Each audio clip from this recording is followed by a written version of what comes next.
Hey, what's up? Travis here at Books, Builds, and More, and today I'm doing a starter library recommendations video.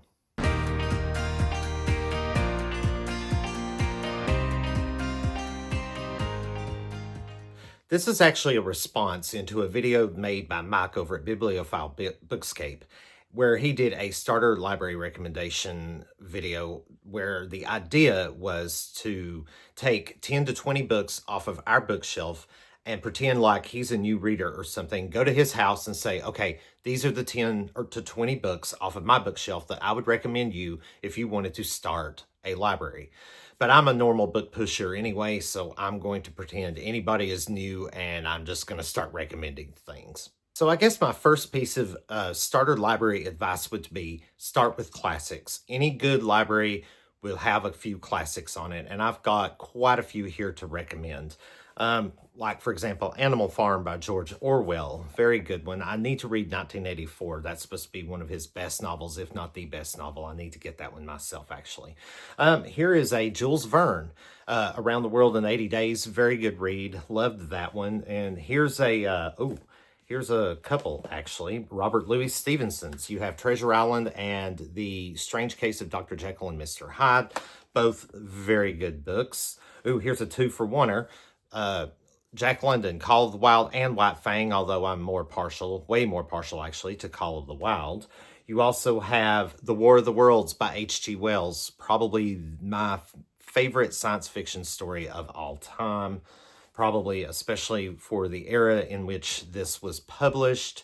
You know, it was one of the earliest forms of science fiction, and it really pulled it off. How about Charles Dickens' A Christmas Carol? And maybe Old Man and the Sea by Ernest Hemingway. Mark Twain, you can never go wrong with Tom Sawyer. Or if you want to just stick with classic Greek mythology, I've got this Barnes & Noble collector edition of both the Iliad and the Odyssey by Homer. One more, especially if you're into epic poetry, I would suggest The Divine Comedy by Dante Alighieri. So yeah, any kind of classics, take your favorite classics or any classics that you would want to read, put them on your shelf. That would be a great start to a good library. Okay, so the classics were more of a general, recommendation. Now I'm getting into more of my own personal recommendations. And I want to go with my favorite author, Stephen King. And I'm going to strongly suggest any of the following Stephen King golden era, or what's considered his classics. And my very first book by Stephen King, because I've read Stephen King so far out of publication order, it's just what it is. But it was my very first novel by him, and this is the only book of his I've ever read twice because I've had two different editions of it. This is my second edition I've got of this, but that's one of his best classics. And speaking of which, you have The Stand, which is really good. You also have Salem's Lot. The Shining, one of my all-time favorites by him, absolutely. Another one of my all-time favorites, Pet Sematary, and another one, Carrie. I haven't read this edition yet. In fact, I haven't even read the book yet at all. I've seen the movie several times, the original 1970s version, but I haven't read the book, but still I know what the story is about. But again, any of his classics, that would be a great way to at least get into Stephen King. Okay, so you're not into Stephen King? No problem. I will go with another one of my favorite authors and who writes a whole other different kind of genre. He stays more along like the sci-fi fantasy elements, and that would be T.J. Klune. And I would suggest anything by T.J. Klune, like, for example, Under the Whispering Door or In the Lives of Puppets, both standalone novels. But now these next two are the beginnings of a series. Hopefully it's going to be ongoing, but you have The House in the Cerulean Sea and its sequel, Somewhere Beyond the Sea. But again, anything by T.J. Klune, because he has a fantasy element, but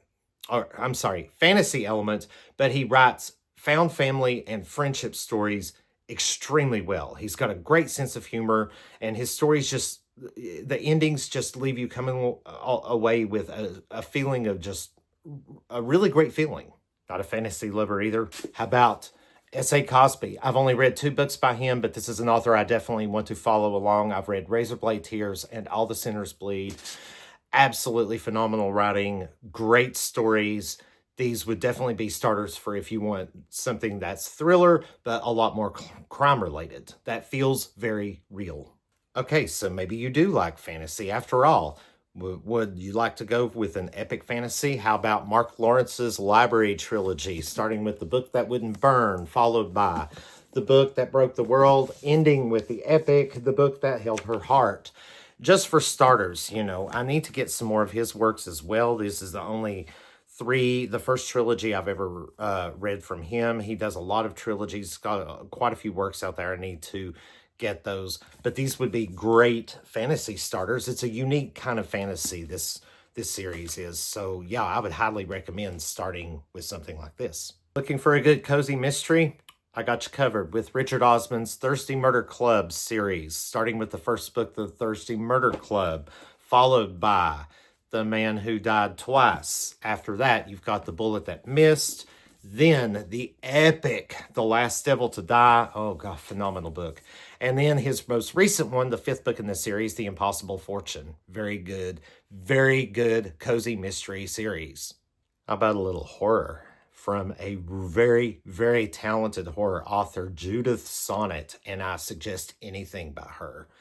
I haven't read everything because she has written some extreme horror, which I'm not a fan of, even though I have read it before. Nothing by her, but I have read other authors. I don't recommend extreme horror. If that's your thing, by all means, go for it, but you'll have to find somebody else to recommend that for you because I will not recommend any kind of extreme horror. However, Judith Sonnet, the queen of extreme, has gotten out of extreme horror lately and is writing, she's delving more into quiet horror. And I've got some really great examples. One is a curated anthology by her called Gasps, and it's an anthology of quiet horror. Now, this is a combination of multiple authors, a lot of short stories by multiple authors, although Judith Sonnet does have a short story in there, and they're all very, very good.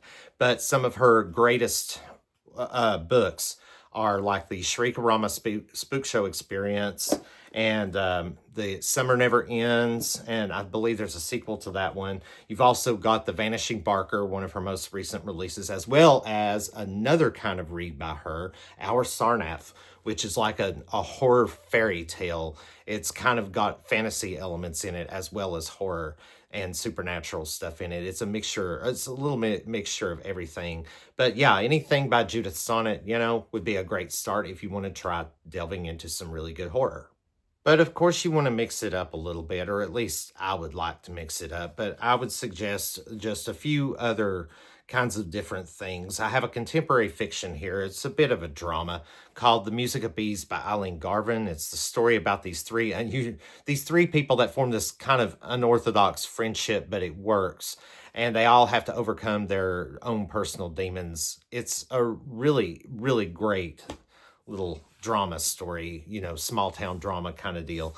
But it's really worth the read. It really is. And also, if you're not into Westerns, but I do suggest Lonesome Dove by Larry McMurtry. It's my only Western that I've ever read. I myself haven't gotten into Westerns. I don't know if I will. I would like to try some more even after this. I don't want to use this as a template, though, to, base other Westerns on. I do think that there would be other epic Western reads out there other than this. But aside from it being a Western, this is just one of the best books I've ever read of all time, regardless of its genre. If you're looking for a little bit of comedy, I would really recommend Swamp Story by Dave Barry. This book is absolutely hilarious.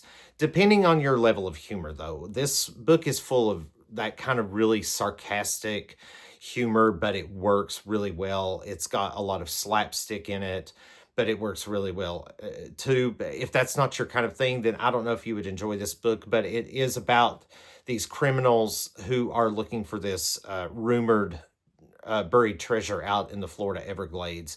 But there are all these different groups of different kinds of people that aren't necessarily looking for the treasure, but they're just somehow connected to part of the story. And it's just zany. It's just a very zany read, but it's very, very good. It's really like an adventure. There is some rough stuff in here. It's a very adult read. And there's some tense moments in here because it is kind of like a crime adventure story in a way, but it is absolutely hilarious, first and foremost. So, yeah, I would recommend this as a starter for something really funny and lighthearted to get a good library going. And I would like to end my recommendations with just a few really great standard thrillers that I really enjoyed. My favorite one of all time is No Exit by Taylor Adams. I recommend this for every library that enjoys thrillers on it. I also would highly recommend a very popular but very excellent thriller, Gone Girl by Gillian Flynn. Now, I really haven't checked out the film version of this. I don't know if I will or not, but this book is phenomenal. It's just great, and with a twist unlike anything I've ever read before. And then we have a dark academia thriller that I really enjoyed called For Your Own Good by Samantha Downing. And this one just had the main protagonist slash antagonist, Teddy.